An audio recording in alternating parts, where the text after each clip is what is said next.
I recently got a new roommate to make rent more affordable.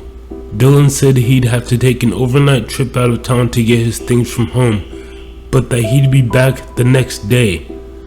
I gave him his key before leaving for work, and when I got back home, only a dog was there.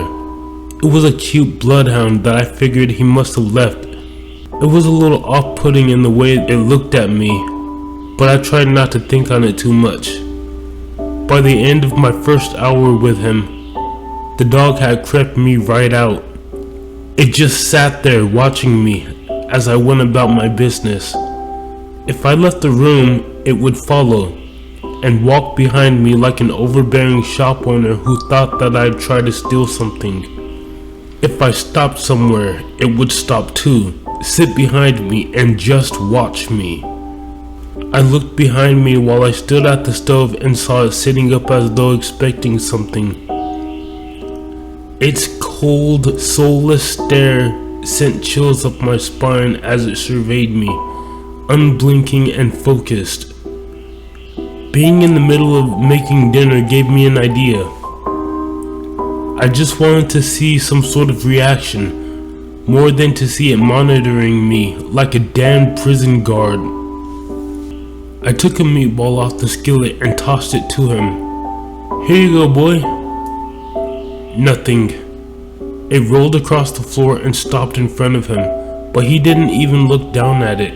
He ignored it and stared right back at me. Suddenly, I had no appetite. I put the food in the fridge and went to my bedroom. As expected, the dog followed me. I watched as it stared at me from the hall while I closed the bedroom door. I did not hear it walk away.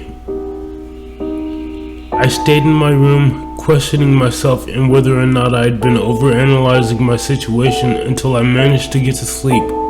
I awoke to my phone going off, buzzing in my pocket. I answered to hear Dillon explaining that he and his father were close. They were about to arrive with his belongings in tow. I took the moment to let him know my thoughts about the dog. "Dillon, this thing with your dog is not going to work out." We went back and forth a few times before he understood what I was getting at. "I don't have a dog.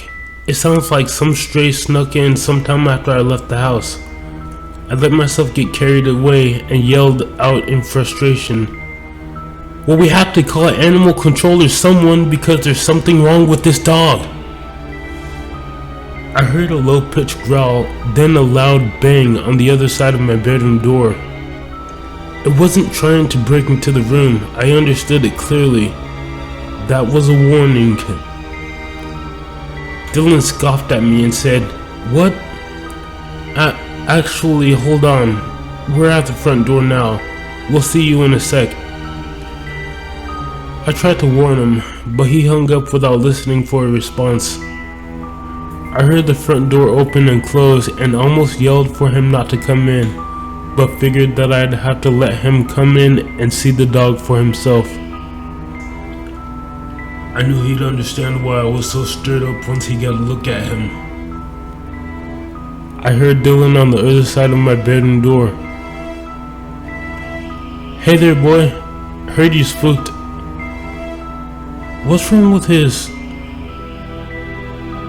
Dad, take a look at him." I could hear the confusion in Dillon's voice and figured he must have tried petting him or something, just to notice the same as I did, exactly how oddly the dog behaves. "Dillon, get the heck away from that dog." Dillon's dad did something out there that finalized how this would all end. Whatever he did, I heard him let out a scream that was cut short.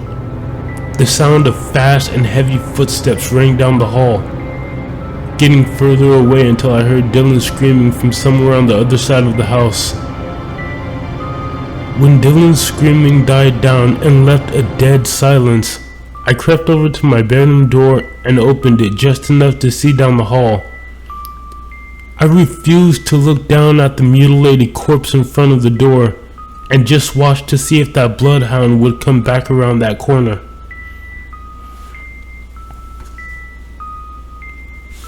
I was hoping that Dillon had left the front door open and that it decided to just leave. As I watched, something large and dark shot around the corner and down the hall at me. It crashed into my bedroom door just as I got it shut. It continued hitting the door, attempting to force its way into the room. I put my drawer and mattress against the door to hold it shut, and it eventually gave up. I called the police and told them that there was a break-in at my house, that my roommate had been attacked, and that I'm holed up in my room. I'm hoping that the dog doesn't find a way in.